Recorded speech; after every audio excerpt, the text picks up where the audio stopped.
This episode of the WP Minute is brought to you by Pressable. You know what the best hosting feels like? Nothing. No panic alerts. No mystery downtime. No, hey, is the site down? Slack messages. That's the Pressable experience. WordPress hosting so reliable you forget it's even there. We keep your site fast, secure, and up 100% of the time, so you can get back to building, selling, blogging, or binging cat videos. No judgment, whatever you want to do. Go to Pressable.com/WP Minute and try hosting that disappears in all the right ways. Pressable.com/WP Minute. Pressable.com/WP Minute. Thanks, Pressable, for supporting the show. Hi, everyone, and welcome to another episode of the WP Minute. I'm your host, Eric Karkovac. So today's episode is all about web accessibility. We all know the importance of building accessible websites, and there are moral and legal obligations to doing so. And, the idea of an accessible website seems very simple, but it often feels like a complex subject. So to help us out, I'm joined by WordPress accessibility team members Adrienne Grace and Isla Waite. They're here to discuss the upcoming WP Accessibility Day and offer tips for making your website accessible. Adrienne and Isla, thank you for joining us on the WP Minute. It's Isla. Isla, I'm so sorry. I do this all the time. I should know better. Do you want to do it again? No problem. No problem at all. I had to do it now rather than in the middle. I see the spelling, and I always think of Isla, the Spanish pronunciation. Yes. Back to my high school days. Anyway, But it's welcome like to the island. WP Minute. It Thank is. Welcome to the WP Minute. I'd love to know a little bit more about each of you. If you want to tell us your background in accessibility, let folks know where your areas of expertise lie. Isla, we'll start with you. Lovely to meet you, Eric. Thank you for having us today. So I'm based in Sacramento, California, although I have an accent because I'm originally from England. I am a project manager for one company and a business owner for my own business. And I am overall a WordPress accessibility professional. I got into WordPress accessibility probably 5 to 6 years ago now. And it was kind of by accident. We were working on a project where this estate agency needed accessible PDFs. And we're all sort of looking at each other like, ooh, what's that? So we got some help, at which point the world started to make sense for me and my colleague, Rosalinda. And we started digging in. Over a couple of years, we discovered there is a certification with the International Association of Accessibility Professionals. And we took that. And out of that came the business that I now own that specializes purely in website accessibility remediation. And we coach as well because we want to help designers and developers understand that this isn't scary. And it just takes a little bit of planning. Yeah, so that's my background. Yeah, Adrienne, how about you? I have been a graphic designer and web designer for a number of years. And I want to say probably in 2018, I saw an article on Smashing Magazine, which our keynote speaker this year, Vitaly Friedman, is from Smashing Magazine and is very involved in the UX side of accessibility.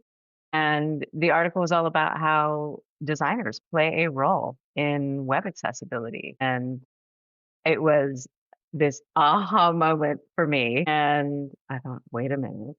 And I decided, okay, I need to learn more about this. So my 2019 goals for the year, New Year's Day, was learn more about this web accessibility thing.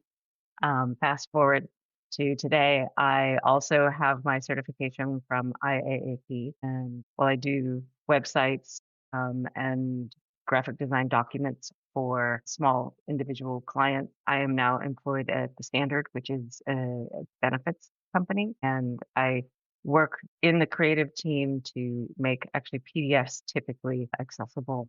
Again, sort of like web design, you want to do it as close to the start as you can in the source document, in the source code. And so I'm doing a lot of training as well as testing and remediating. Tell us a little bit about WP Accessibility Day. What is it and what are folks going to learn by participating? Go, Isla. Okay. So WordPress Accessibility Day is a 24-hour continuous event, and it's free to attend. This year we're using Zoom events, so it's all very professional. We've been slowly upgrading through the years. It's global. We have a global team of organizers. I'm going to use Amber's behind one of the board members. Her term was phenomenal volunteers. That is what we have, both in the organizing team leads and then in the wider group of volunteers that help on the day and up to the event. And everyone just digs in, and it's amazing. So for us, that's the amazing part of it. And then at the end of all of that, we get 2 days of amazing talks that cover the gamut of accessibility.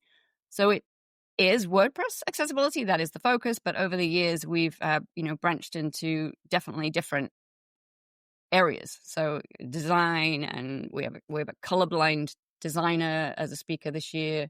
We have an Auslan speaker, Australian Sign Language, which is just going to be an amazing experience to see somebody signing, somebody else speaking what is being signed, and then another signer doing American Sign Language for that particular talk. And I've heard that speaker is very interesting and entertaining, so I'm super excited about that talk. But yeah, it's so varied, and it was initially for developers. That's the way it was designed in the early days when it was Joe Dawson, who is still on the board now. But now it's everybody: designers, developers, product managers, project managers, everybody. Yeah, it looks like a very diverse array of subjects, and something that can impact, the beginner, the more intermediate and advanced users, which I think is great. Because I think one of the things, as someone who builds websites, really everybody has to be a stakeholder in accessibility, right? You've all, as a developer, I can build something accessible, but if my client's not on board, that only goes so far, right? Yep. And that is true. It's the concept of shift left, which you may have heard of, which is we want to be thinking about accessibility from the get-go. From the time you put pencil to paper or pixel to screen, you want to be thinking about accessibility from the ground up. And you are right that we have a diverse set of topics. We try and be inclusive in that way, in that there are topics for beginners, intermediate, and advanced, for all sorts of people within that process. Again, designers, developers, maybe project managers, everyone in the process. We also try and make it inclusive because we do have American Sign Language. We also have live captioners. And then we have somebody on our organizing team, Joni, who has been doing an amazing effort getting translators, and we are getting a lot of the past talks translated into primarily French and Spanish at the moment, but we do have a number of other languages that folks are able to now access on our YouTube channel, the prior years in other languages. So we do try and make this truly accessible on all levels. Yeah, we don't always talk about language in accessibility, do we? That we primarily like to do things in English. I know that's kind of how the world works, but WordPress is global. The web is global. And if we can make it accessible to folks who speak different languages, I think that's such a positive. Kudos to you for doing that. And I also want to mention, too, that both of you are on the West Coast of the United States right now. I'm on the East Coast. There's a 3-hour time difference. It's just a little after 6 a.m. when we're recording this. So I applaud you both. Your dedication to accessibility is Thank you. unrivaled. We have our large cups of coffee. If I had trophies to give out, you would both get one. So thank you for that too. So that's dedication to your craft.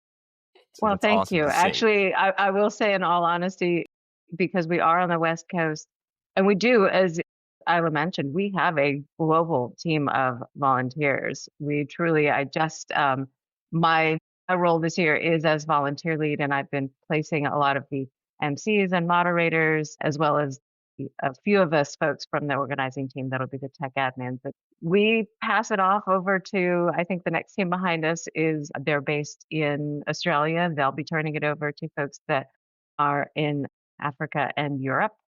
So we truly do have a global set. And I have been up into the wee hours of the morning, our time, in a couple of years. We're trying not to do that to ourselves this year. We are very, very fortunate. theater, right? There's always something going on behind the scenes and nobody Yes. in the front knows about it. That's the plan. Well, after this is all over, at least you'll hopefully be able to catch up on sleep a little bit and get back to a regular schedule. Yes. Don't get me wrong. It's worth every moment of it. But like anything, you put your heart and soul into it, and it's a really dedicated team of people that I feel like have become our friends, and we're all very dedicated to making this go off as seamlessly as possible because we have some amazing speakers this year. I mean, we've had them every year. Oh, one of the topics I wanted to say was I know in previous years, if anybody's interested in the legal aspects, we have actually also had folks who talked about the legal aspects of accessibility, not just in the US, but I know this past year, earlier in June, we had the European Accessibility Act, which took effect. We've had some folks that have talked about them, I believe, in Africa. So we do touch on even those topics. Yeah, that's great. The legal aspect is kind of huge and something like folks in our profession don't necessarily know about. You know, here in the US, the guidelines are so very unclear, and we see lawsuits, we see things that happen that we're not exactly sure why sometimes. Sometimes it's very clear cut. I remember the Domino's pizza case years ago where they had, like, I believe, a flash build your own pizza widget, and it obviously not accessible, but To that was kind of anyone. obvious. To anyone. Yeah, yeah.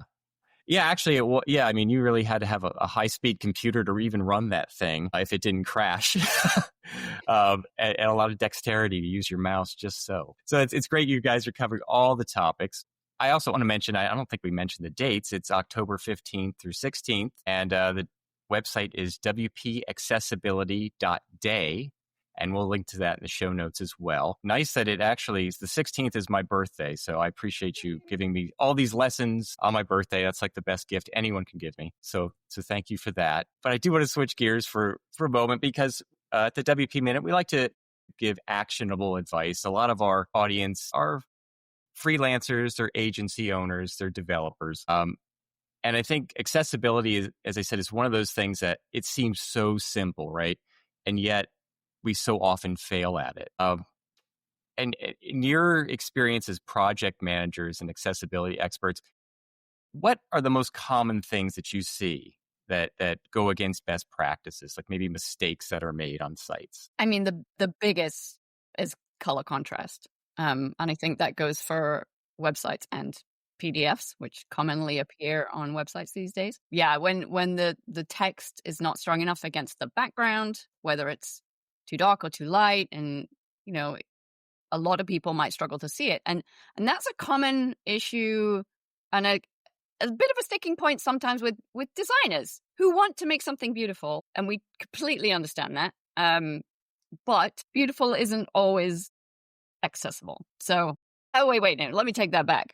Accessible is beautiful, and we help those designers make that their vision reality, but with more contrast.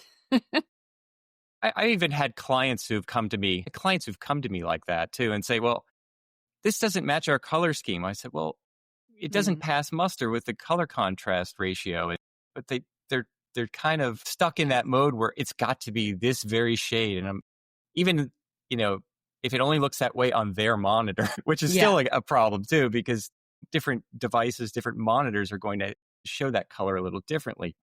Adrienne, what else do you see that folks are doing wrong? Obviously, I was going to say color contrast is far and away the largest. I do see a lot of forms where there's no label, but just have placeholder text. And that's a big one. I know, again, often designers or sometimes, stakeholders, oh, I want it clean. I don't want it to distract people. But the problem is that as soon as you start to type in, the placeholder in that field goes away. And now I have no idea. Did it ask for, especially when it comes to say something like a number format? What did it say? Where's the hint? It's gone. I have no idea what it needs. I cannot be the only person who might have had a phone call or an email or a child that needed something, and you come back 10 minutes later. What was I in the middle of? I don't know. I heard a woman who was a UX designer. She said she had been in a car accident and had a horrible migraine for like 4 months straight while she was healing. And she said, it totally changed the way I approached forms because suddenly I was my migraine meant that I couldn't remember stuff and looking at the screen was so difficult. And she said that that experience, as bad as it was, the positive effect out of her for her as a UX designer, looking at that in a different way. So there are a lot of things that's color contrast, but thinking about folks that have dyslexia, other, what we think of as, less obvious, you know, Invisible. yeah, contrast also affects people that are colorblind. And we do have a colorblind designer who's going to be speaking this year, which I think is really fascinating. That is something they're going to see the world a little bit differently. And so it is some of those things that you think about hierarchy that needs to be clear. Is it easy? Can I see it, right away? Do I need to struggle to understand it? And can a screen reader see it? Yeah, there's that. We talk a lot about screen readers And in this speaking of world. that, I mean, the first thing I thought of when you talked about form labels is that we can make labels hidden so that only screen readers can see them, right? But that doesn't necessarily make it accessible. It's accessible to a screen reader, but what about everyone who's just looking at the form and doesn't know what they're supposed to fill into that particular item? I was using a plugin setting the other day where it had these labels inside the field, and I had to keep cutting and pasting the text I was writing to make sure that I was getting the formatting correct. And it's like, it doesn't have to be this hard. Why can't we just use labels? I think this is another common, not attitude, but misconception in the world that, we should hide things that make the design somehow different to what we've been used to for the last 2 decades. When actually, the things that we would like to see for accessibility will help everybody, across the gamut, whether you've got a brain injury or you're just having a bad day and, Yeah. got up at 5 a.m. and can't remember anything. Having those form labels visible above the place where you're typing all the time means that you don't second guess yourself. You're not feeling anxious to get this thing done. It just calms everything down. Yeah, I think that sometimes we're marketing folks and designers and developers kind of collide.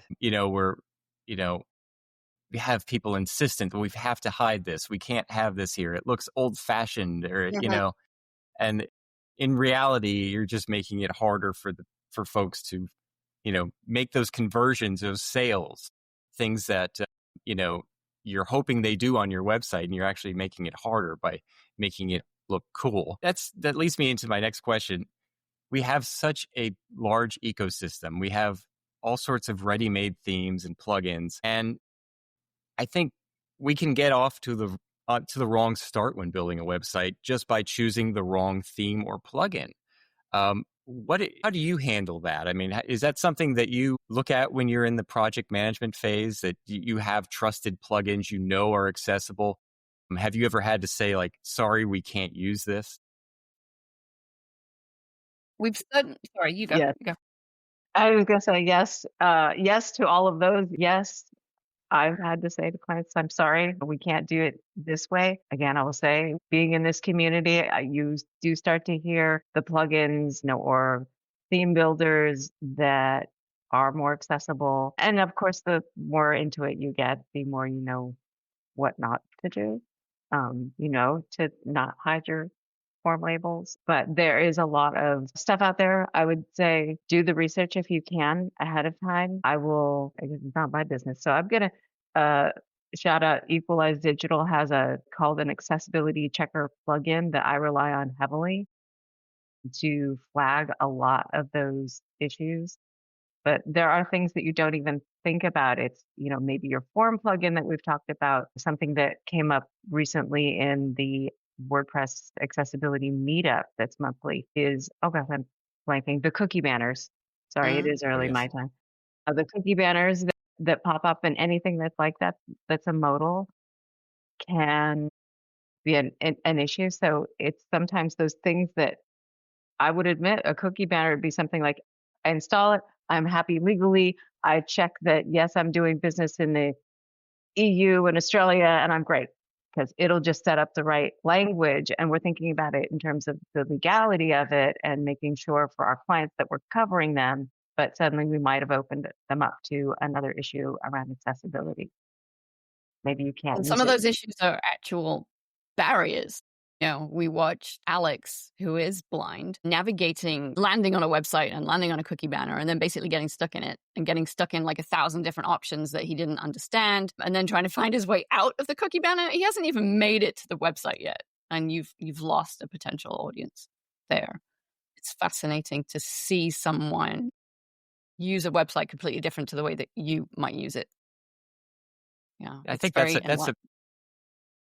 it seems to be such a huge part of this too, is that, we don't always get to see that, and the opportunity to see how someone else experiences that website, I mean, can totally change your perspective, I'm sure, on, what it is and what it needs to be in order to be accessible. So we talked about Accessibility Checker. That is a great plugin. Are there any other tools and processes that you recommend folks use to ensure what they're doing is following those guidelines? How about you? Building a community, it would be a great one because you always want to be able to rely on like somebody else, like myself and Adrienne, connect on all kinds of things. And like, hey, have you come across this before? Hey, do you have a recommendation for this? And that's the quickest way to get to a good place. And at the end of the day, we're all trying to do our best. And at the end of the day, across states and across countries, they're using different standards. Most people are using the WCAG standards, which I forget what it stands for, the Web Content Accessibility Guidelines. There we go. So most people are using that, but they're using different levels of it. So if you're just getting into it, that is super overwhelming. But finding people who offer like beginner introduction to WCAG is better than going straight to, the insane directory that exists. Going to a bunch of webinars, going to WordPress Accessibility Day on October the 15th and 16th would be a great way to start. And I just want to revisit that question about plugins and themes. And I think it's like, what's that saying about eating the elephant a bit by bit? I think that's how you have to approach this when you haven't done it before. Certainly as a website builder, that I am not, but I've watched my colleague do this over a number of years. And you start off just taking a little bit. Let's work on the contrast. Let's work on the hierarchy. Let's find somebody who can manually test this for us. I mean, that's a bit bigger part of the elephant, but they're out there. More and more people are learning to use screen readers to be able to test these websites. You could learn to do that yourself. And I know that Equalize Digital is offering a course in learning to use a screen reader. So yeah, just bit by bit. And don't worry that it's going to be it's a marathon. It's going to be a long journey. You can't learn it all in one day. And then when it comes to clients, that's kind of my domain. They might say, well, I want this on my website. And I'll say, now I know from knowledge, we have 3 plugins that can achieve that for you that we know are accessible. So it has to be one of those. We know that this one does things this way. This one does it that way. This one you've got to pay for, and it's $500 a year. So I'm able to lay those options on the table. And I always want to give my clients options rather than telling them what to do. Hardline it, la, la, la. It's a lot about education and a lot about helping them make good choices, which seems to go really well for me. They start to understand why it's important. I also talk a lot about, if they're hiring, well, what kind of people do you want to hire? Do you want to be inclusive?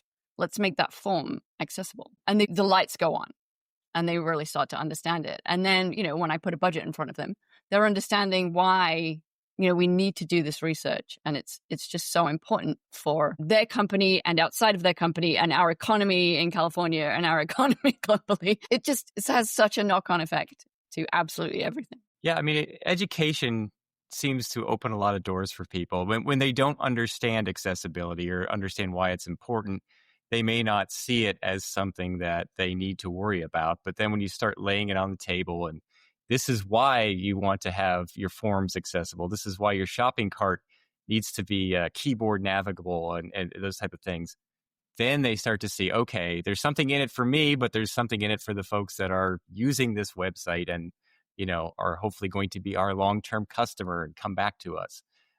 It really benefits everyone, right? There's no downside to it. Yeah, agreed. Making it whoever said I really want fewer customers, or I want to make it more of a pain for them to get to this information or purchase this product or service. I don't think anybody. And the numbers are between 20 and 25% globally, folks that have some form of a disability. And many of those disabilities are hidden.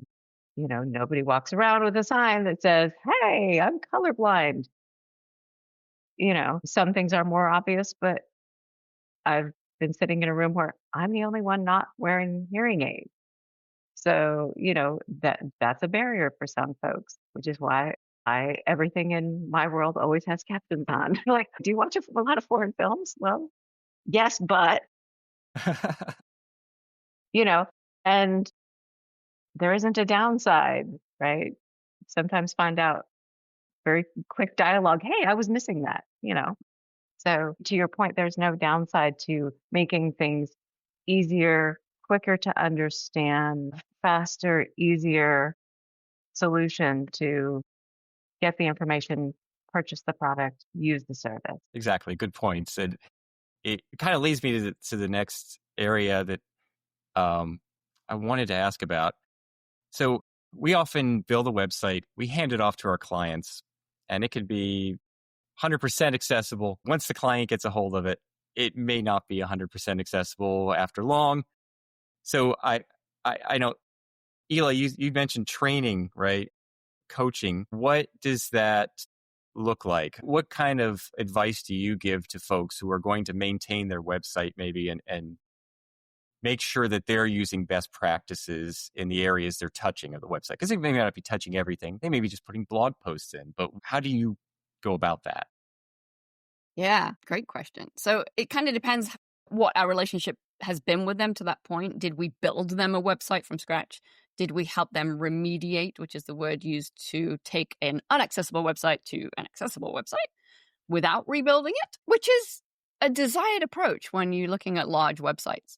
It's when they're deep and broad and the last thing they want to do is rebuild it. We'll start chipping away at remediation, and we'll do that over a period of time, which could be months up to a year or two. It could take a long time. So during that process, coaching is happening. And, we might be using the Accessibility Checker plugin. My colleague Rosalinda will be literally side by side with whoever's going to be the person taking care of the website, updating the content, and talking them through how to understand what the check is telling them. And think that you're going to get false positives. You're going to get things that you now know with the knowledge that you've gained that you can ignore. Like literally tell the computer, ignore that. I checked it. It's fine. I know that PDF's accessible. So there's that level of learning that happens just through the process. And if we build them a website, it's more likely that training is going to happen at the end. And it will just be a part of the scope to do that towards the end. And then, a lot of agencies, us included, and Equalize Digital too, will do maintenance plans to check in as time goes, whether it's, monthly, quarterly, half every, 6 months or whatever, just to make sure standards are being kept up. Do we need a little retraining here? And that kind of coaching can go as deep as a company wants to go. Obviously, generally depends on the budget, depends on how many people are accessing the website. Third parties accessing the website, if you've got a lot of them, can be quite the octopus to, control. So you might want more checks. Yeah, that's pretty much it. I mispronounced your name again, Isla. I'm so sorry. I caught myself right after I said it. I knew who you meant. You on the top of my screen. Okay.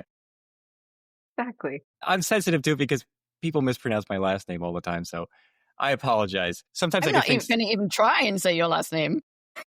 Don't worry about it. You don't need to know it. But ask my family. I have a short-term memory lapse that sometimes people, can you unplug my charger? Sure. And then 6 hours later, it's still plugged in. Oh, yeah. Sorry about that, folks. But that's great advice for coaching. Clients, one of those things that, you could look at the site 6 months later and they put in, say they put in 50 blog posts or press releases. and they failed to put alt attributes on all of them. So you have to go in and kind of look at that. Do you see AI as a helper in any of this? Because it can generate text, it can do things. I mean, it may not be accurate text. There's that.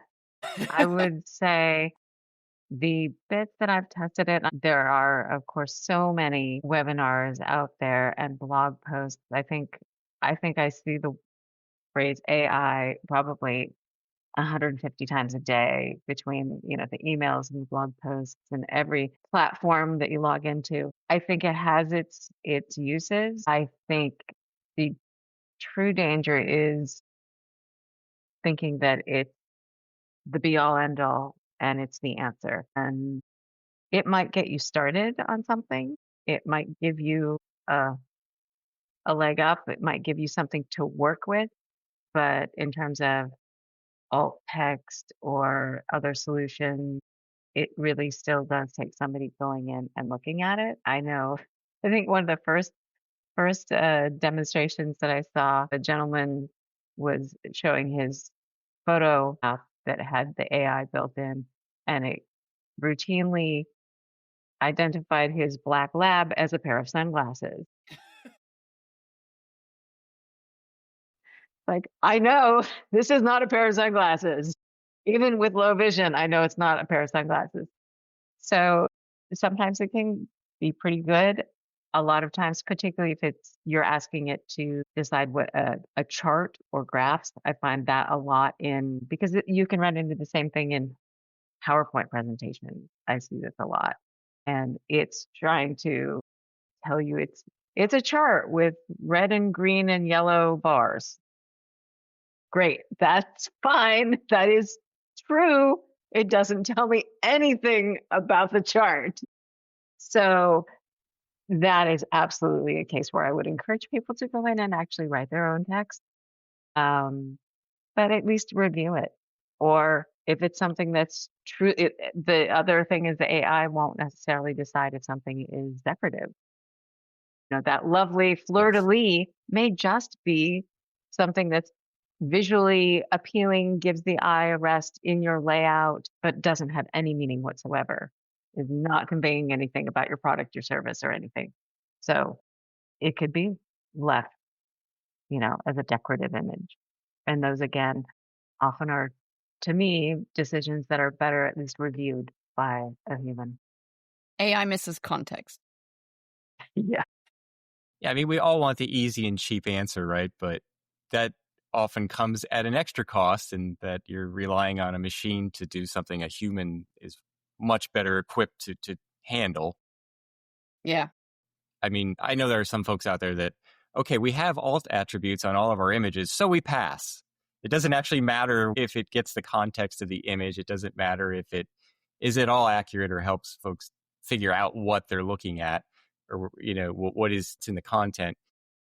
It's covered. So like Google page speed says, hey, you're 100% accessibility, so way to go. It's more than that, right? You have to have the human element still. I don't know that we're going to get away from that anytime soon. Accessibility is not a checkbox. That is the wrong way to approach it. Well, and I would say one of the things is that we're asking a computer to write something for a human, right? The users are humans. If the AI bot were just writing for another AI bot, well, okay, I guess that's all right. But the truth is, we are ultimately designing and connecting with humans.